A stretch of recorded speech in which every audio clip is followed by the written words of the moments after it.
بسم اللہ الرحمن الرحیم اللہم صلی علی سیدنا و مولانا محمد و اصحاب سیدنا و مولانا محمد مبارک وسلم۔ السلام علیکم ورحمۃ اللہ وبرکاتہ۔ ناظرین باتمکین، ARYQ TV پر حیات صحابہ رضی اللہ تعالیٰ عنہم کے بابرکت پروگرام میں میں ہوں آپ کا میزبان قاری محمد یونس قادری۔ اس پروگرام میں ہم صحابہ اکرام کی سیرت و تجربہ پہ بات کرتے ہیں، ان کی سیرت سے ہدایت کا نور حاصل کرتے ہیں۔ آج ہم جس عظیم صحابی رسول پر بات کرنے کا اعزاز حاصل کر رہے ہیں وہ گھرانہ تاجدار صداقت کا گھرانہ ہے، اور وہ گھرانہ وہ عظیم گھرانہ ہے کہ جس گھرانے کو یہ اعزاز حاصل ہے کہ 4 پشتیں ان کی صحابی ہونے کے شرف سے مشرف ہیں۔ یعنی ان کا دادا سے صحابی ہیں حضرت ابو قحافہ رضی اللہ تعالیٰ عنہ، ان کے والد گرامی تاجدار صداقت افضل البشر بعد الانبیاء بالتحقیق اشجع الناس سیدنا صدیق اکبر رضی اللہ تعالیٰ عنہ، کہ جن کی بابت میرے آقا نے فرمایا کہ میں نے ہر ایک کے احسان کے بدلے اتار دیے ہیں، لیکن ابو بکر کے اتنے احسان ہیں دین پر کہ کل قیامت کے روز رب کائنات میری طرف سے اپنی بارگاہ سے خود عطا فرمائے گا۔ وہ عظیم صحابی رسول کہ جن کے والد بھی صحابی، خود بھی صحابی، اور ان کے بیٹے ابو عتیق محمد رضی اللہ تعالیٰ عنہ وہ بھی صحابی، اور سیدنا عبد الرحمن بن ابی بکر رضی اللہ تعالیٰ عنہما کو یہ بھی اعزاز حاصل ہے کہ جناب ان کے بیٹے پھر ان کے پوتے قربان جاؤں وہ ام المومنین سیدہ عائشہ صدیقہ رضی اللہ تعالیٰ عنہا کے گود میں انہوں نے پرورش پائی، تربیت حاصل کی انہوں نے۔ یہ وہ عظیم صحابی رسول ہیں قربان جاؤں کریم آقا علیہ السلام نے انہیں یہ اعزاز عطا کیا کہ خود کریم آقا نے ان کا نام انہیں عطا فرمایا۔ عبد الکعبہ سے بدل کر جب دار اسلام میں آئے تو سرکار دو عالم نے نام خود عبد الرحمن رکھا۔ پھر ان کی سگی بہن قربان جاؤں امت مصطفیٰ کی ماں ہیں، ام المومنین سیدہ عائشہ صدیقہ رضی اللہ تعالی عنہا ہیں۔ یہ وہ گھرانہ ہے کہ جس گھرانے میں سب سے پہلے نور ایمان کی کرنیں پڑیں، اور ایمان اور دین سے اسلام سے یہ گھر مزین ہوا۔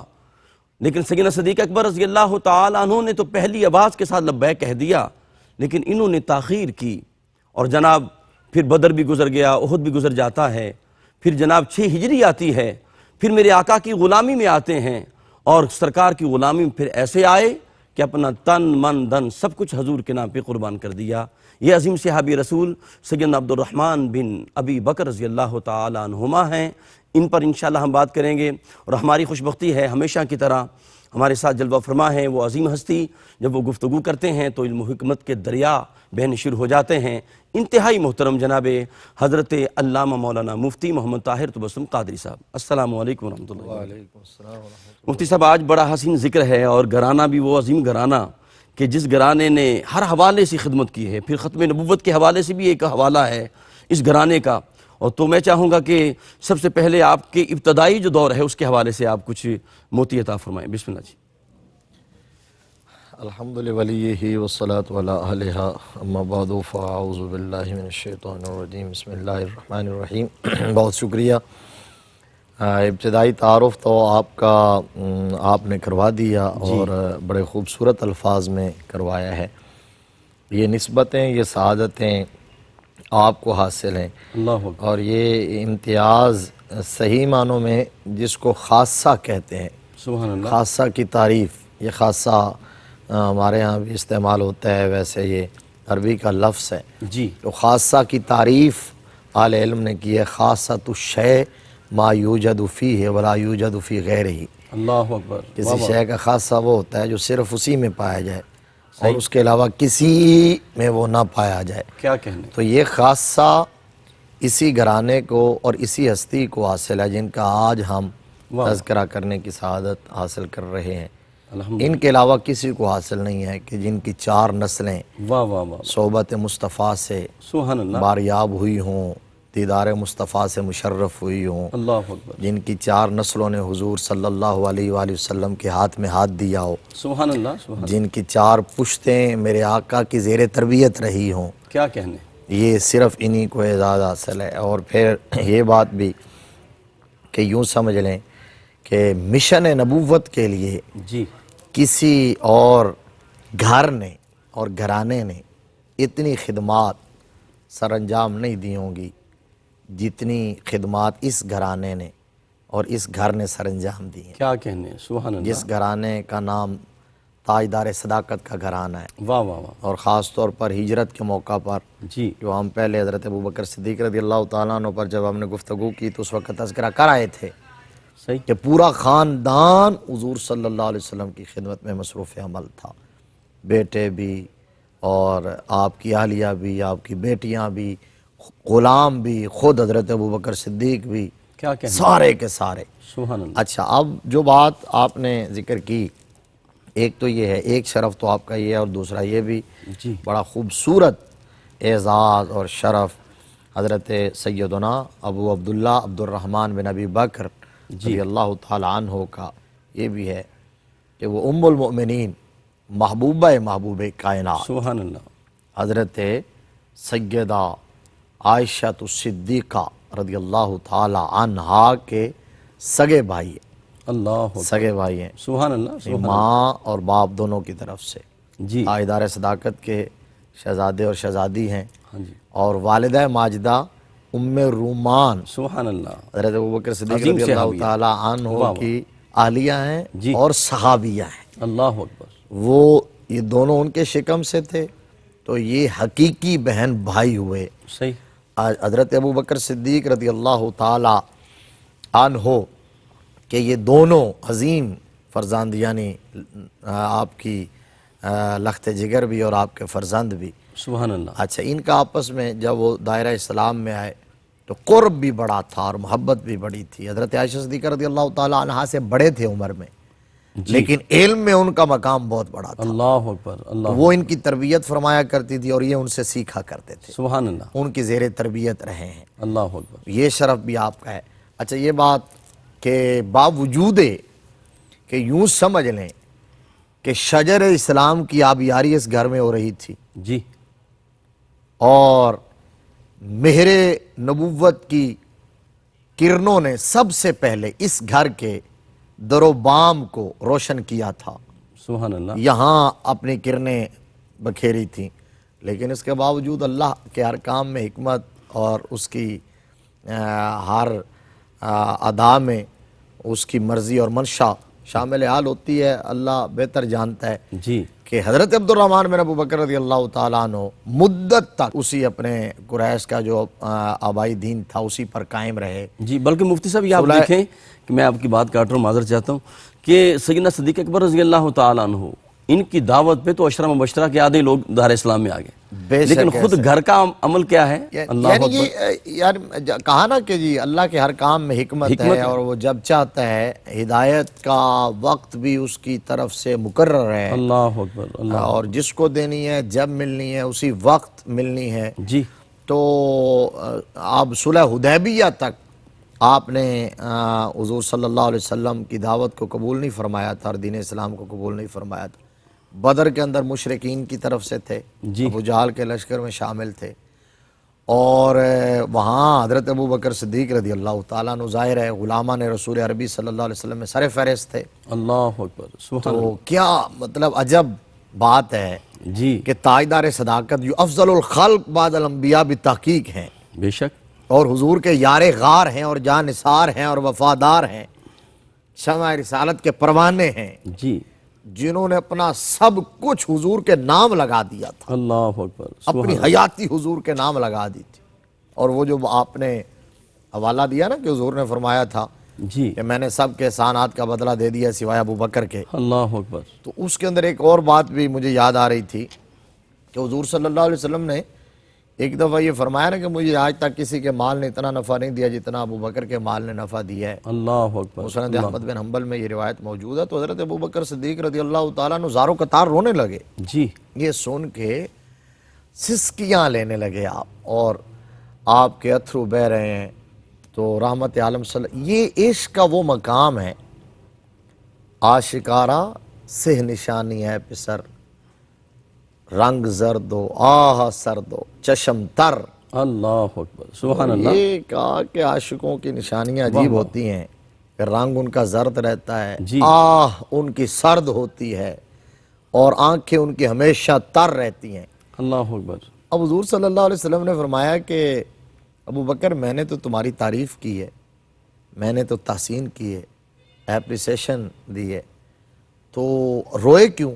تو عرض کیا یا رسول اللہ، جب آپ نے کہا نا ابو بکر کا مال، اللہ اکبر، اللہ اکبر، یہ غیریت ہو گئی، عینیت نہ رہی، جی مضاف اور مضاف الیہ میں مغایرت ہوتی ہے، تو ابو بکر کا مال، تو اس کا مطلب یہ ہے کہ میرا مال کوئی اور ہے، اللہ اکبر، آپ کا مال کوئی اور ہے۔ کیا کہنے، تو آقا بس یہ بات میں نے سنی ہے تو بے ساختہ اتھرو نکلے ہیں جی کہ میں کون ہوں اور میں کیا ہوں اور میرا مال کیا ہے، میں بھی آپ کا، میری اولاد بھی آپ کی، میری جان بھی آپ کی، میرا مال بھی آپ کا، میری کل کائنات آپ ہیں۔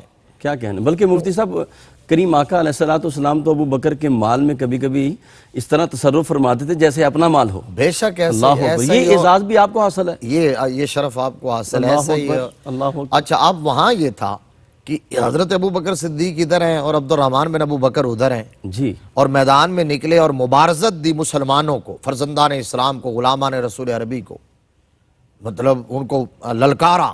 اللہ اکبر، تو حضرت ابو بکر صدیق رضی اللہ تعالیٰ عنہ کے لیے اس سے مشکل اور کٹھن مرحلہ اور کیا ہوگا، تو آپ اس وقت ایک طرف جلال میں آئے اور دوسری طرف ندامت اور شرمندگی محسوس کرتے ہوئے، تو آپ نے اپنے صاحبزادے کو عبد الرحمن کو مخاطب کر کے کہا، او پلید میرا حق کہاں گیا؟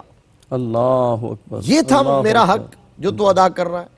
اور نبی مکرم صلی اللہ علیہ وسلم کی بارگاہ میں عرض کیا کہ یار چونکہ اس وقت تک وہ مشرک تھے، اس لیے پلید کا انما المشرکون نجس قرآن کی نص ہے، تو نبی مکرم صلی اللہ علیہ وسلم کی بارگاہ میں عرض کیا یا رسول اللہ مجھے اجازت دیں، ذرا میں تلوار لے کے جاتا ہوں اپنے بیٹے کے مقابلے میں، اس کی خبر لے کے آتا ہوں۔ نبی رحمت صلی اللہ علیہ وسلم نے منع فرما دیا۔ اچھا چونکہ رحمت عالم اپنی نگاہوں سے بہت کچھ دیکھ رہے تھے، کیا کہنے، دیکھ رہے تھے۔ سبحان اللہ، اب وہی عبد الرحمن حضور کی غلامی میں آ گئے جی صلح حدیبیہ کے بعد، جب مسلمان ہوئے حضور کے پکے سچے سچے غلام بنے، یعنی میرے آقا نے یوں قبول فرمایا کہ پھر تربیت کی حضور نے، سبحان حضرت ابو بکر نے بھی، ام المومنین نے بھی، سب نے تربیت کی، اس پر آگے بات کرتے ہیں۔ اب بیٹھے تھے ایک دن اپنے والد ماجد کے ساتھ اور وہ واقعہ یاد آیا جی بدر والا، اور یہ بڑی مشہور بات ہے، بہت بڑی ایمان افروز بات ہے یہ، ہمارے لیے اس کے اندر بہت بڑا سبق موجود ہے۔ مفتی صاحب یہ بڑی خوبصورت بات آپ عطا فرمانے لگے ہیں، اور میں چاہتا ہوں یہ پورا واقعہ بعد میں بیان کریں۔ ایک وفا حائل ہے ناظرین محترم، حضور قبلہ مفتی صاحب کی ایمان فروز بات جو ہے وہ ہمارے قلبرو میں اتر رہی ہے، اور یوں لگ رہا ہے جیسے ہم دربار مصطفیٰ میں حاضر ہیں۔ اپنے قلبرو کو ذکر مصطفیٰ سے معطر رکھیں۔ ملاقات کرتے ہیں ایک وقفے کے بعد۔ السلام علیکم ورحمۃ اللہ وبرکاتہ۔ ناظرین محترم، حیات صحابہ رضی اللہ تعالیٰ عنہم کے بابرکت پروگرام میں آپ شامل ہیں، اور ہماری خوش بختی ہے حضور قبلہ مفتی صاحب سے ہم قرآن و حدیث کا نور حاصل کر رہے ہیں۔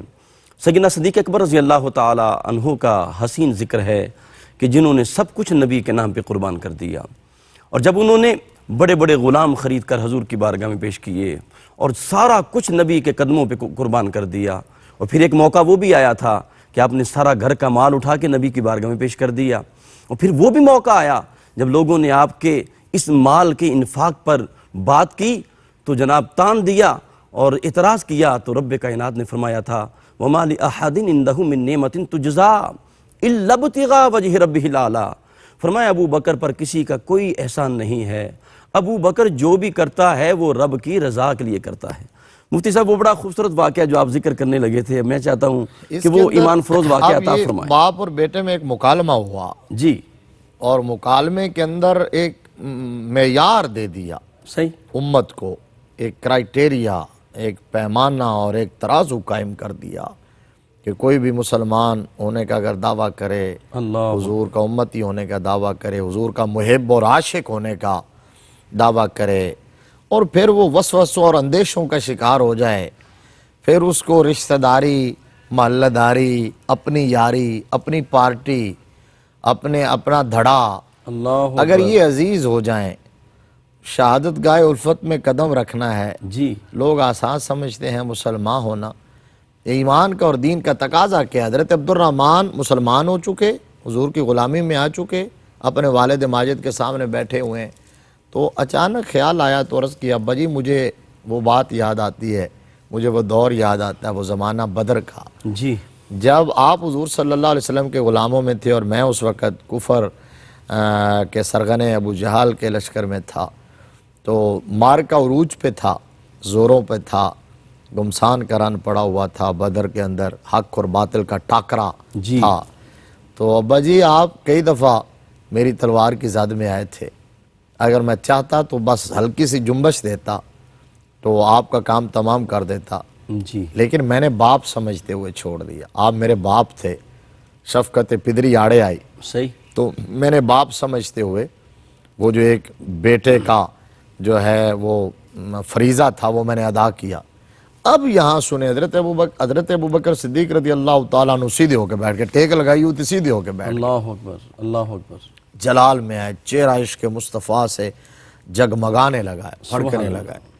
آپ نے فرمایا عبد الرحمن بیٹے سن لے، پھر یہ تو تھا جس نے باپ سمجھتے ہوئے مجھے چھوڑ دیا، مجھے میرے رب کے عزت اور جلال کی قسم ہے اگر تو ایک دفعہ بھی میری تلوار کے نیچے آ جاتا نا، جی میری تلوار کے زد میں آتا تو میں بیٹے کو نہ دیکھتا، نبی کا دشمن سمجھتے ہوئے گردن اڑا کے رکھ دیتا۔ اللہ اکبر، اللہ میرے نزدیک یہ رشتہ عزیز نہیں ہے، جی میرے نزدیک غلامی رسول کا رشتہ سب سے زیادہ عزیز ہے۔ واہ واہ، یہ ہے جو پہلا مسلمان ہے دھرتی پر، حضور کا پہلا غلام ہے، حضور کا پہلا یار ہے، حضور کا رازدار ہے، حضور کے جانشین ہیں، حضور صلی اللہ علیہ وآلہ وسلم کے جو ہے وہ قریبی ترین ساتھی، انہوں نے معیار یہ دیا اور قرآن نے اس کی تصدیق کی ہے۔ اب قرآن پاک سے ہم اپنی طرف سے یہ بات نہیں کرتے اور نہ ایکسٹریمزم کی دعوت دیتے ہیں، بات یہ ہے کہ ایمان کیا ہے اور اسلام کیا ہے اور دین کیا ہے۔ اب یہ اسی طرح کا ادھر بیٹے کے ساتھ یہ معاملہ، جی اور ادھر آپ نے باپ ابو قحافہ جو تھے انہوں نے نازیبا جی کلمہ کہا تو حضرت ابوبکر صدیق رضی اللہ تعالیٰ عنہ نے تمانچہ رسید کر دیا اپنے باپ کے منہ پر۔ بوڑھے تھے، نابینا تھے، ہڈیوں کا ڈھانچہ تھے، لیکن ان سے ایسے جملہ نکلا کہ آپ نے تو آپ نبی رحمت صلی اللہ علیہ وسلم کی بارگاہ میں جب یہ بات پہنچی تو آپ نے فرمایا ابوبکر ایسا نہ کرتے، تو عرض کیا یا رسول اللہ وہ تو میرے پاس اس وقت تلوار نہیں تھی۔ اللہ اکبر، اللہ اکبر، اب قرآن کی آیت نازل ہوئی، لا تجد قوما یؤمنون باللہ والیوم الآخر یوادون من حاد اللہ ورسولہ ولو کانوا آباءہم و ابناءہم و اخوانہم و عشیرتہم، 28واں پارہ ہے۔ جی اب یہ حکم نہ، بعد نے کہا یہ حضرت عبداللہ بن مسعود کے بارے میں نازل ہوا، اور بعد نے کہا حضرت ابو عبیدہ بن جراح کے بارے میں نازل ہوئی، صحیح، اور بعد یہ حضرت ابوبکر صدیق، دونوں شان نزول۔ تو اللہ تبارک و تعالیٰ نے تائید کیا نازل فرمائی؟ حکم فرمایا بھیجا کہ محبوب وہ لوگ، وہ قوم، یوادون من حاد اللہ ورسولہ لا تجد قوما یؤمنون باللہ والیوم الآخر جن کے دل میں اللہ اور اس کا رسول بس چکا ہوگا، اس دل میں اللہ رسول کے دشمن کے لیے کوئی جگہ نہیں ہو سکتی۔ ولو کانوا آباءہم، واہ واہ واہ واہ، سبحان اللہ، باپ ہو یا بیٹا ہو یا رشتہ دار ہو یا قبیلہ ہو۔ اللہ اکبر، اب یہ معیار ہے قرآن و سنت کا، یہ معیار ہے صحابہ کا، یہ معیار ہے ان صحابہ کا جو حق کا معیار ہے، جی وہ صحابہ جو دیانت اور صداقت کا معیار ہیں، جو ہدایت کے روشن چمکتے ہوئے ستارے ہیں۔ نبی رحمت صلی اللہ علیہ وسلم نے فرمایا ہے ہر ایک ستارہ روشنی کسی کی کم کسی کی زیادہ ہے، لیکن اصحابی کالنجوم فبأیہم اقتدیتم اہتدیتم، میرے سارے صحابہ چاہے حضرت عبد الرحمن ہو یا حضرت ابو بکر ہو، سارے کے سارے ہدایت کے روشن چمکتے ہوئے ستارے ہیں۔ جو اصول، جو قانون، جو معیار وہ دے رہے ہیں وہ تمہارے لیے مشعل راہ ہونا چاہیے۔ بے شک، اب حضرت عبد الرحمن جب آئے نا حضور کی غلامی میں، جب اسلام قبول کیا تو بہت خوشی ہوئی حضرت ابوبکر صدیق رضی اللہ تعالیٰ عنہ کو۔ ظاہر ہے اس سے زیادہ خوشی مطلب کس بات کی ہو سکتی تھی، اور ابو بکر سے زیادہ کس کو خوشی ہو سکتی تھی، جو صرف اپنے بیٹے کے بارے میں نہیں چاہتے، وہ تو چاہتے تھے کہ پورا زمانہ حضور کی زلف گراگیر کا اسیر بن جائے، میرے آقا کے گن گاتا رہے۔ ان کے تو شب و روز گزرتے ہی اسی جستجو میں تھے، اسی تگ و دو میں، اسی سٹرگل اور محنت میں، تو بڑی خوشی ہوئی۔ وہ مکہ میں تھے، اب یہ ہجرت کر کے تشریف لا چکے تھے حضرت ابوبکر صدیق حضور کے ساتھ، تو فوراً اپنے بیٹے کو بلا لیا، مدینہ میں بلا کے اپنے تمام معاملات، اپنا کاروبار، اپنے سب حضرت عبد الرحمن کے سپرد کر دیے، اور وہ بڑی خوش اسلوبی سے نبھانے لگے۔ اب یہاں سے اس دور کا آغاز ہوا جب عبد الرحمن کفر سے اسلام کی طرف آئے، اندھیرے سے اجالے کی طرف آئے، باطل سے حق کی طرف آئے، جی جہنم کے راستے سے ہٹ کے جنت کے راستے کے مسافر بنے۔ سبحان اللہ۔ تو اب جہاں آئے ہیں تو میرے آقا کی نگاہ ناز میں آ گئے، حضور کی تربیت میں آ گئے۔ میرے آقا نے پھر بہت شفقت فرمائی، اس قدر تربیت کی ہے۔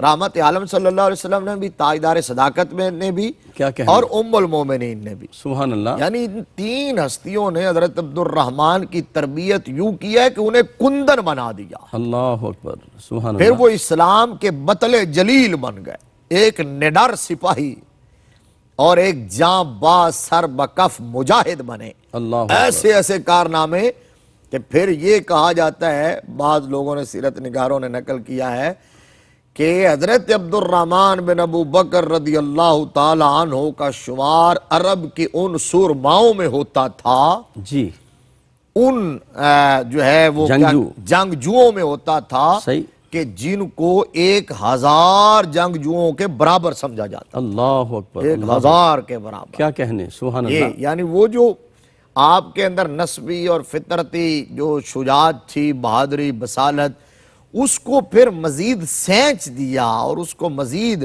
4 چاند لگا دیے نبی مکرم صلی اللہ علیہ وسلم کی نگاہ ناز نے، اور حضرت ابو بکر صدیق رضی اللہ تعالیٰ عنہ کی وفا نے، اور حضرت ابو بکر صدیق کی شجاعت نے۔ بلکہ مفتی صاحب ایسا کیوں نہ ہوتا، آپ شجاع کیوں نہ ہوتے کہ آپ اشجع الناس کے بیٹے ہیں؟ بڑی خوبصورت بات آپ نے اللہ کی ہے، اکبر، سبحان اللہ۔ یعنی حضرت ابو بکر صدیق کا یہ وصف اور یہ پہلو جس کی طرف آپ نے توجہ دلا دی، سبحان اللہ، اشجع الناس، اللہ اکبر، اشجع الناس۔ اور لطف کی بات یہ ہے کہ یہ کہا کس نے ہے؟ واہ واہ یہ واہ، شیر خدا نے کہا، سبحان اللہ، سبحان یہ اللہ، شیر خدا کی زبان سے نکلا، ذوالفقار حیدری جن کے ہاتھ میں ہوتی تھی۔ جی، تو حضرت مولا کائنات رضی اللہ تعالیٰ عنہ نے مجمع عام میں پوچھا تھا کہ بتاؤ تمہارے نزدیک نبی کے صحابہ میں سب سے بہادر کون ہے؟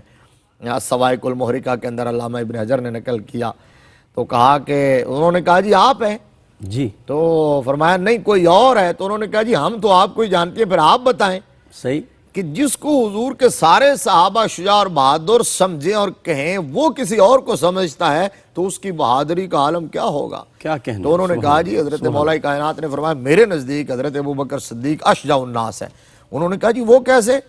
سب سے بہادر؟ انہوں نے کہا جی بات اصل یہ ہے کہ کون کہاں کتنا جم کے کھڑا ہوتا ہے، صحیح، یہ بات کنسیڈر ہوتی ہے۔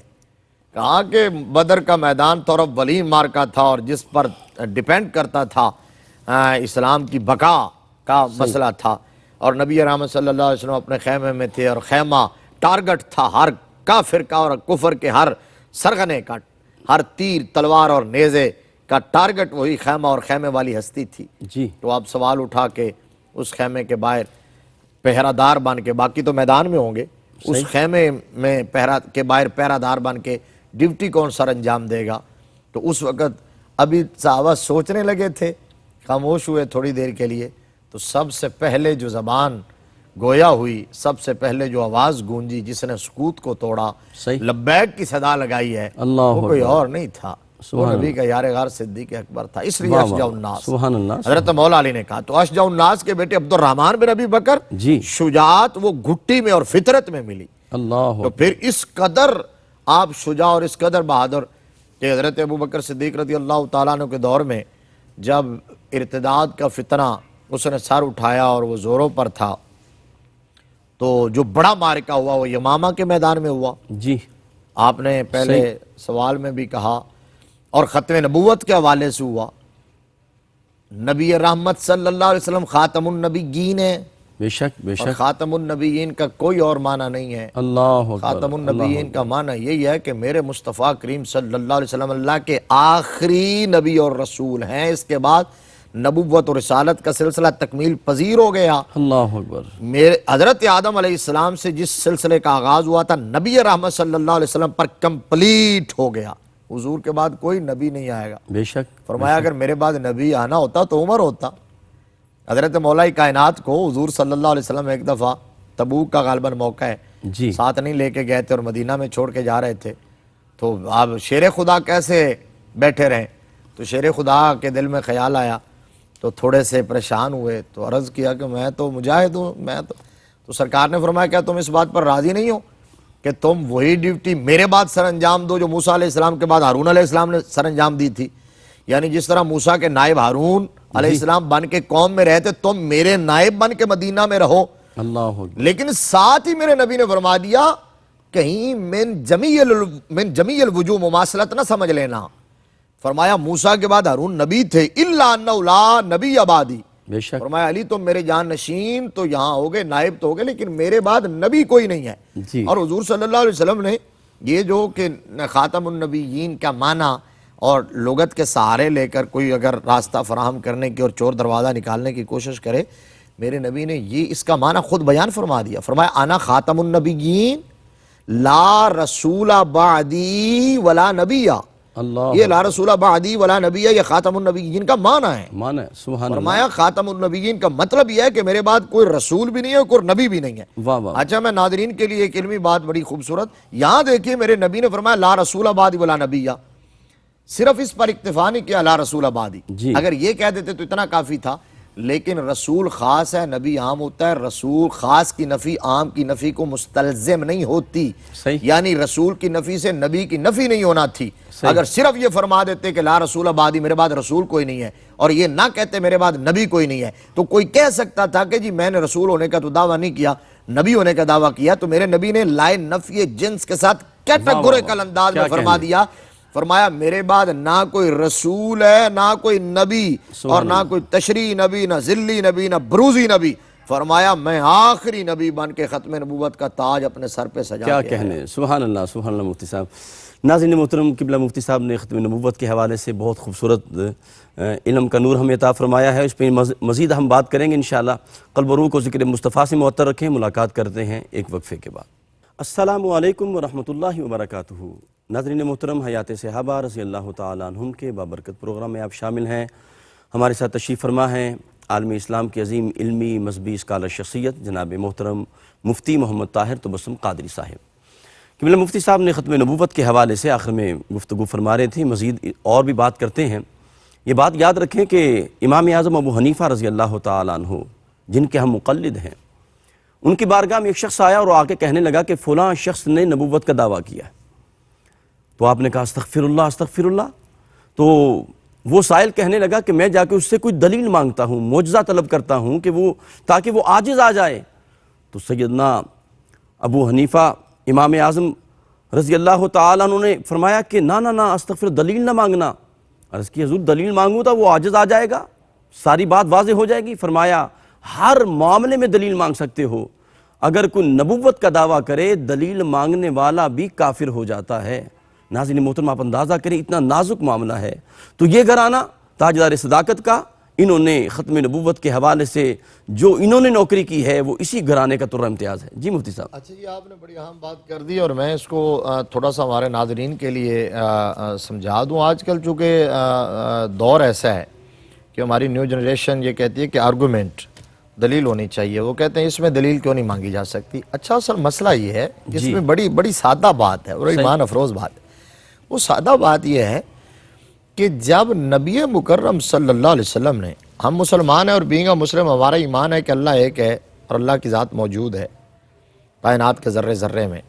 اچھا ہمارا ایمان یہ ہے کہ جنت بھی ہے، دوزخ بھی ہے، ملائکہ بھی ہیں، اچھی بری تقدیر بھی ہے، بعث بعد الموت پر بھی ہمارا ایمان ہے، یوم آخرت پر بھی ہمارا ایمان ہے. اور ان میں سے ہم نے کوئی چیز بھی دیکھی نہیں ہے. اللہ اکبر. اللہ اکبر. ہم نے ان میں سے کوئی چیز بھی دیکھی نہیں ہے. زبان مصطفیٰ سے نکلا. اللہ اکبر. تو ہم شہادت دے رہے ہیں، تصدیق دے رہے ہیں. تو جس آقا کی زبان سے نکلی ہوئی اتنی باتوں کو مان رہے ہیں، اسی مصطفیٰ نے اسی زبان سے فرمایا ہے کہ میں خاتم النبیین ہوں، میرے بعد کوئی نبی نہیں. کیا کہنے مفتی صاحب. تو اب مطلب یہ ہے کہ اگر کسی بدبخت سے کوئی دلیل مانگے تو اس کا مطلب یہ ہے کہ اس کا حضور کی اس بات پر ایمان نہیں ہے. صحیح. حضور کی زبان کی صداقت پر ایمان نہیں ہے. وہ دلیل کیوں مانگے گا جب نبی رحمت صلی اللہ علیہ وسلم نے فرما دیا کہ میرے بعد کوئی نبی نہیں. اور فرمایا میرے بعد میری امت میں فرمایا 30 کذاب ہوں گے، دجال ہوں گے. اللہ. سلاسون کذابون دجالون یزعم کلہم انہ نبی و انہ لا نبی بعدی. فرمایا 30 کذاب دجال آئیں گے، ہر ایک یہ سمجھے گا کہ میں نبی ہوں، حالانکہ میرے بعد کوئی نبی نہیں. کوئی نبی نہیں. اب بات یہ ہے صحیح کہ حضرت عبد الرحمن بن ابی بکر رضی اللہ تعالیٰ عنہ سبحان اللہ.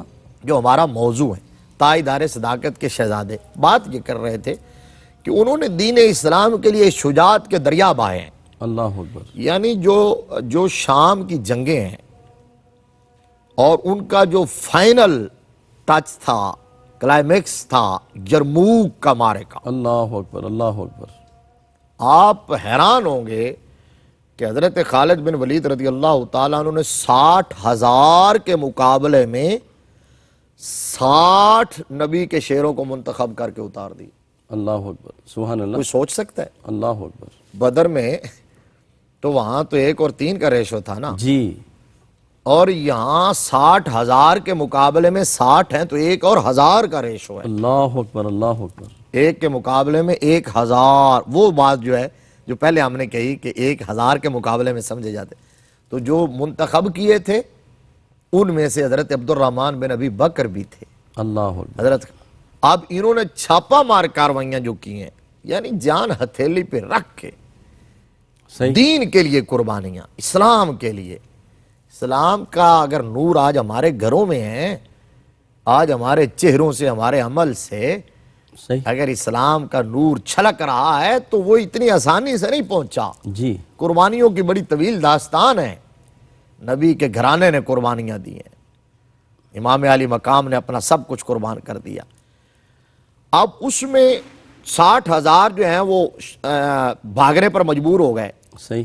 اور حضرت زبیر بن عوام، حضرت فضل بن عباس اور حضرت عبد الرحمن بن ابی بکر، یہ ان کا پیچھا کرتے ہوئے اتنے، رومیوں کا پیچھا کرتے ہوئے اتنے آگے چلے گئے تھے کہ صحابہ اکرام رضوان اللہ علیہم اجمعین نے تو سمجھ لیا کہ وہ جام شہادت نوش کر گئے. اللہ اکبر. اللہ اکبر. لیکن جب رات ڈھلی، صبح ہوئی، تو یہ تینوں شیر محمدی کچار کے زندہ و تابندہ واپس آئے تھے 60,000 کو آگے لگا کے. جی. بیت المقدس فتح ہوا حضرت عبد الرحمن کا کردار زوروں پر، حلب فتح ہوا حضرت عبد الرحمن کا کردار زوروں پر. واہ واہ. اسی روما کی سلطنت کے اندر ایک مسلمان اور کافر کی مڈ بھیڑ ہوئی تو اس مسلمان جو کیس نامی تھا، اس کی تلوار ٹوٹ گئی، 2 ٹکڑے ہو گئی، اب نہتا ہے. حضرت عبد الرحمن کی نظر پڑی ہے اور شیر کی طرح جپٹے ہیں، چیتے کی طرح، اور وہاں جا کے اس کے ہاتھ میں تلوار تھما دی ہے. تلوار تھمائی ہے تو ادھر سے اس کی مدد کے لیے ایک اور نکل آیا. پھر آپ ڈٹ گئے. جب ڈٹ گئے ان دونوں کافروں کو ایک لمحے میں واصل جہنم کیا ہے. جو بات کہنا چاہتا ہوں، اس کے بعد عبد الرحمن بن ابی بکر رضی اللہ تعالیٰ عنہ نے میدان میں کھڑے ہو کر ہزاروں کافروں کے سامنے جو مبارزت پیش کی اور ان کو للکارا ہے نا، واہ واہ. کہ تم میں سے کوئی ہے جو ابو بکر کے بیٹے کے سامنے آئے، کیا کہنے. کوئی ہے جو حضور کے اس غلام کے سامنے آئے. تو عبد الرحمن کو دیکھ کر وہ دستے کے دستے بھاگ گئے تھے، کوئی میدان میں نہیں اترا. اب یہاں یمامہ کا جو معرکہ تھا جو ختم نبوت کے حوالے سے سبحان اللہ. سبحان اللہ. حضرت دور صدیقی میں ہوا. جی. اب اتنا حساس ایشو ہے، یہ اتنا حساس معاملہ ہے، کاش امت کو یہ سمجھ آ جائے اور امت کے ارباب بست و کشاد کو سمجھ آ جائے. کاش ہمارا دل خون کے آنسو روتا ہے. اب بات یہ ہے کہ اس کی حساسیت کا اندازہ یوں لگا لیں کہ یمامہ کا جب ختم نبوت کا معرکہ پیش ہوا تو حضرت ابو بکر صدیق رضی اللہ تعالیٰ عنہ نے خلیفہ بنتے ہی، سارا نظام سنبھالتے ہی یہ قانون بنا دیا تھا کہ جو اصحاب بدر ہیں، حضور کے بدری صحابہ، ان کا چونکہ بڑا مرتبہ ہے، بڑا مقام ہے، وہ نشانیاں ہیں بدر کی. اللہ اکبر. سبحان اللہ. رسالت مآب صلی اللہ علیہ وسلم کی نشانیاں ہیں ہمارے پاس. تو آج کے بعد وہ تبرک ہے ہمارے پاس رہیں، انہیں کسی بھی مارکے میں جانے کی ضرورت نہیں ہے، تلوار اٹھانے کی ضرورت نہیں ہے. جی. وہ سینئر، وہ بزرگ ہیں نا مجاہدین لڑنے کے لیے، اللہ اکبر. انہیں ضرورت نہیں ہے. لیکن جب ختم نبوت پر حملہ ہوا، ختم نبوت کے حوالے سے چیلنج درپیش ہوا، تو حضرت ابو بکر صدیق نے اپنا بنایا ہوا قانون واپس لیا اللہ اکبر. اور اصحاب بدر کو کہا کہ اٹھو اور تم بھی تلواریں پکڑو، کیونکہ مسئلہ اتنا حساس ہے، شامل ہو جاؤ، اس لیے کہ تمہاری عزتیں، دستاریں، پگڑیاں تب سلامت ہیں جب نبی کی ناموس سلامت ہے. حضور کے. اچھا مفتی صاحب، ایک سوال میں ضمناً عرض کرنا چاہوں گا، جو آپ نے کہا کتنا حساس مسئلہ ہے کہ جو غزوات ہوئے ان میں کتنے لوگ مارے گئے اور اس مارکے میں کتنے لوگ مارے گئے. یہ اصل یہی آگے میں اسی طرف آ رہا ہوں کہ آپ دیکھ لیجئے کہ نبی رحمت صلی اللہ علیہ وآلہ وسلم کے 23 سالہ نبوی دور میں مسلمانوں اور کافروں کی طرف سے یعنی حیران کن فگر ہے، دونوں طرف سے غزوات میں بھی اور ریاست مدینہ کے قیام اور سزاؤں کے نفاذ میں بھی جو کل لوگ لقمہ اجل بنے ہیں، ادھر سے جام شہادت نوش کیا اور ادھر سے مرے ہیں، وہ صرف 259 ہے۔ اللہ اکبر، 259 ہے صرف۔ اللہ اکبر۔ ہمارے ناظرین حیران ہوں گے، لیکن اور اکیلے یہ بھی مفتی صاحب جملہ آپ کی طرف سے میں اجازت چاہوں گا کہ لوگ کہتے ہیں نا کہ اسلام تلوار کے زور پہ پھیلا۔ جی آپ اس سے اللہ اندازہ اکبر، لگا یہ تو سکتے کردار ہیں مصطفیٰ تھا کہ صرف 259 لوگ جو ہیں اللہ اکبر۔ انہوں نے جان دی ہے۔ یہاں تو ایک ایک جنگ میں لاکھوں لوگ مارے جا رہے ہیں۔ آج جو مادی جنگیں ہیں، جی، آج جو اقتدار کی جنگیں ہیں، جو اپنے ملک کے لیے جنگیں ہیں، تو میرے نبی رحمت صلی اللہ علیہ وسلم کے اخلاق سے، جی، حضور کے کردار سے، میرے آقا کے پیار سے اسلام پھیلا ہے، صحابہ کے روشن کردار سے پھیلا ہے۔ اور یہ ختم نبوت کے لیے یمامہ میں کتنے لوگ؟ یمامہ میں آپ دیکھیے ادھر 259 ہے، اور وہاں یمامہ کے میدان میں ختم نبوت کے غدار وہاں مارے گئے ہیں۔ حضرت عبد الرحمن کی آخری بات 2 جملوں میں کر کے سمیٹ دیتا ہوں۔ جی، تو اس مارکے میں کردار یہ تھا کہ جو اس قلعے کے اندر وہ قلعہ بند ہوئے، اس کی فصیل میں شگاف پڑا نا، تو مسلمانوں کو ایک موقع ملا اس قلعے کے اندر داخل ہونے کا، تو وہاں ایک ان کا بڑا نامی گرامی آدمی جو ہے وہ محکم، وہ وہاں آ کے سینہ تان کے کھڑا ہو گیا اور کسی کو اندر داخل نہیں ہونے دیا۔ تو پھر اس کو وہاں سے اگر کسی نے اپنی جوان مردی سے ہٹایا اور اس کو واصل جہنم کیا اور مسلمانوں کے لیے اندر داخل ہونے کا راستہ بنایا، تو وہ حضرت عبد الرحمن بن ابی بکر رضی اللہ تعالیٰ عنہ۔ کیا کہنے ناظرین محترم، سیدنا عبد الرحمن بن ابی بکر رضی اللہ تعالیٰ عنہما، جنہوں نے ختم نبوت کے لیے اس پورے خاندان نے اپنا تن من دھن قربان کیا، اور اسی معرکہ میں انہوں نے 7 سورماؤں کو جو بڑے جنگجو تھے ان کو واصل جہنم کیا۔ یہ وہی سیدنا عبد الرحمن بن ابی بکر ہیں جنہوں نے ہر میدان کے اندر ایک اپنی مثال آپ کے طور پر انہوں نے اپنے کردار کو پیش کیا۔ رب کائنات ہمیں صحابہ کی سیرت کا نور عطا فرمائے اور ہمیں صحابہ کی سیرت پر عمل پیرا ہوتے ہوئے ختم نبوت کے لیے سرکار کی محبت میں اپنا تن من دھن قربان کرنے کی توفیق عطا فرمائے۔ اجازت دیجیے اپنے میزبان قاری محمد یونس قادری کو۔ السلام علیکم ورحمۃ اللہ وبرکاتہ۔